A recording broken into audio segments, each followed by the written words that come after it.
Succession Explained. So this is a bonus episode where we're not talking about the Roy family chaos. We're talking about the people who actually created all that chaos. The actors, the writers, the minds behind Succession.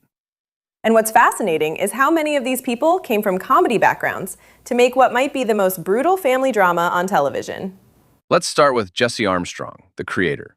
He's British, came up through this whole UK comedy scene, worked on Peep Show with Sam Bain, which is this incredibly cringeworthy sitcom about two dysfunctional roommates. Right, and Peep Show has that same quality, where you're laughing but also deeply uncomfortable. The characters are awful to each other in very specific human ways. Armstrong also worked on The Thick of It, which is where he really honed political satire. That show is vicious, all about the absurdity of power and bureaucracy. You can see the DNA of that in how Succession treats corporate maneuvering. And then there's Brian Cox, who plays Logan. Scottish actor, been working since the 1960s. He played Hannibal Lecter before Anthony Hopkins did in Manhunter. He's got this incredible range. He can do Shakespeare, he can do action movies, but there's always this intensity. Cox has this reputation for being very serious about the craft, right? He's talked about how he doesn't see Logan as a villain, which is interesting. He approaches him as someone shaped by tremendous hardship. Grew up in poverty in Dundee, abusive uncle, built everything from nothing. That's what makes the performance so terrifying. Logan isn't cartoonishly evil. He's got this logic to his cruelty. Cox brings this lived-in quality where you believe this guy clawed his way up. Now, Jeremy Strong, who plays Kendall, totally different background. American, studied at Yale, very method. He worked with Daniel Day-Lewis on Lincoln, which tells you something about his approach. Strong is known for being incredibly intense on set, right? Staying in character, really immersing himself in Kendall's psychology. There have been stories about how seriously he takes it. He's talked about wanting to understand addiction, understand failure, really live in Kendall's skin. Some co-stars find it a bit much, but you can't argue with the results. The performance is devastating. And then you've got Kieran Culkin as Roman, who's almost the opposite. He's been acting since he was a kid. Home Alone, Igby Goes Down, and he's much more instinctive, less methodical. Culkin has this improvisational quality. He's talked about how he doesn't overthink things, just finds the rhythm of the character. And Roman has this manic energy that feels very spontaneous. He's Macaulay Culkin's younger brother, grew up in that whole child actor environment. You wonder if that informs Roman, someone who's been performing his whole life, never quite escaping the family shadow. Sarah Snook, who plays Shiv, is Australian.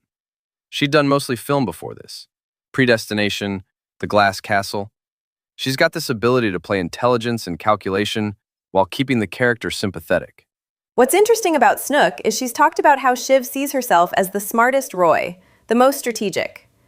But the show keeps revealing how she's just as trapped and self-destructive as her brothers. Snook brings this steeliness, but also vulnerability. You believe Shiv thinks she's above the family dysfunction while being completely embedded in it. Alan Ruck plays Connor, and he's had this long career. Most famous for Ferris Bueller's Day Off, playing Cameron. Then he did Spin City for years with Michael J. Fox. Ruck has this gift for playing characters who are slightly ridiculous, but also kind of tragic. Connor could be just comic relief, the detached older brother off on his ranch, but Ruck finds these moments of real pathos. And Matthew Macfadyen as Tom. He's British, did Pride and Prejudice as Mr. Darcy, lots of period dramas. Married to Keely Hawes in real life, who's also a major British actor. Macfadyen playing an American, Minnesota nice guy, completely out of his depth, is such a great choice. He's got this theatrical background, but he's playing someone desperately trying to seem casual and failing. Tom's tragedy is so specific. He's not family, he'll never be family, but he's willing to debase himself completely for the proximity to power. Macfadyen makes that both pathetic and weirdly sympathetic. Nicholas Braun, who plays Greg, is actually quite tall in real life, like 6'7". He'd done comedy stuff before, smaller roles. Greg is his breakout. Braun plays the physical comedy of being this gangly guy stumbling through corporate intrigue. But he also finds these moments where you realize Greg is learning, adapting, becoming more ruthless. And then there's the writer's room. Armstrong brought in people from that same British comedy world, but also American TV veterans. Adam McKay directed the pilot and executive produces. He did The Big Short, Vice, all these ambitious structural films. McKay's influence is interesting because he's very focused on systems, on how institutions shape behavior. You can see that in how Succession treats corporate power. It's not just family drama, it's about capitalism itself. The directors rotate. Mark Mylod does a bunch of episodes. He'd done Shameless and Game of Thrones. Andrzej Perek shoots a lot of it, gives it that handheld, almost documentary feel. That visual style is so important.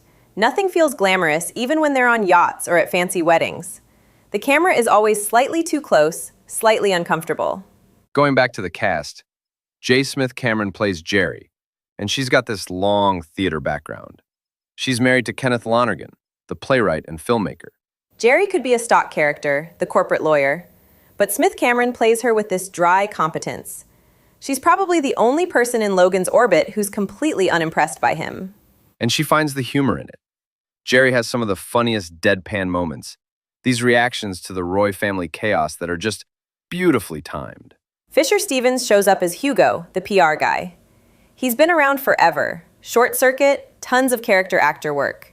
He brings this exhausted quality, like Hugo has seen every possible corporate scandal and is just done.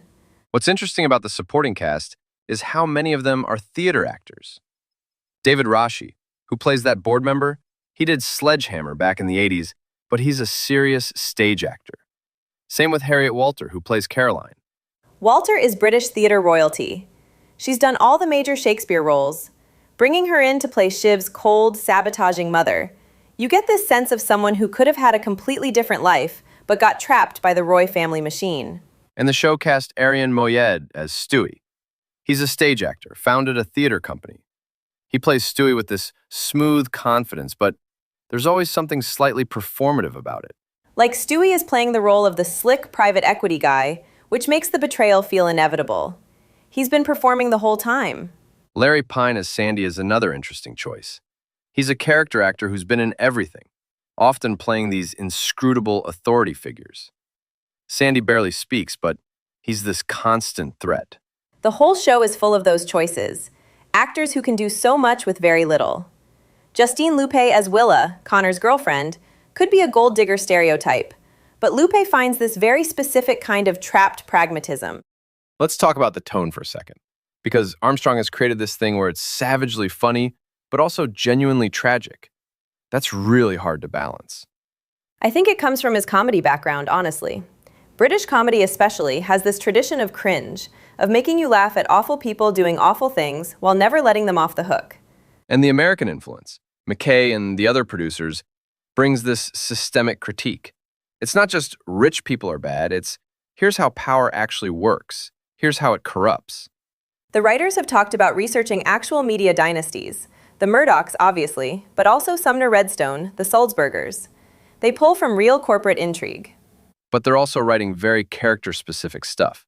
Like Strong has mentioned how the writers will tailor dialogue to how the actors are finding the characters, which creates this organic feeling. That's why the insults are so specific and devastating. These aren't generic rich people zingers. They're designed to hit exactly where each character is most vulnerable. Going back to Cox for a second. He's talked about how he sees Logan as someone who fundamentally doesn't understand why his children can't just be strong. Like his own childhood was so brutal that he genuinely can't comprehend their weakness. Which is such a smart way to play it. Logan isn't trying to hurt them. He just can't see them as anything other than disappointing reflections of his own strength.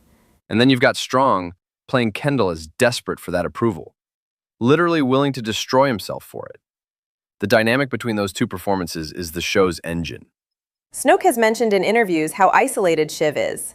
She's the only daughter, she's trying to prove she's smarter than her brothers, but the system is designed to exclude her. And Culkin playing Roman as this damaged person who's weaponized his damage, turned it into humor and cruelty because it's the only power he has. The writers have created these incredibly specific psychologies and then cast actors who can make them feel real rather than symbolic. It's also worth noting how many of these actors are doing accents. Snook's doing American, Macfadyen's doing American, Cox is doing this specific kind of mid-Atlantic that suggests Logan has spent decades erasing his working-class Scottish roots. Those choices matter because they're all about performance, right? These characters are constantly performing for each other, and the actors are performing those performances. Armstrong has talked about how the show is interested in the gap between what people say and what they mean, which is very much a comedy writer's sensibility. And the directors, Mylod especially, shoot it almost like a documentary. Long takes, handheld camera, letting the actors find the rhythms. There's very little music, too, which is unusual for a prestige drama. It makes everything feel more immediate, less manipulative. Nicholas Bertel does the theme and occasional score. And when music does come in, it's usually this ominous, discordant stuff that underlines the violence under the surface. All right, that's the bonus. Next time we're back to the actual show. But hopefully this gives some context for the people who built this world. Back to the episodes next time.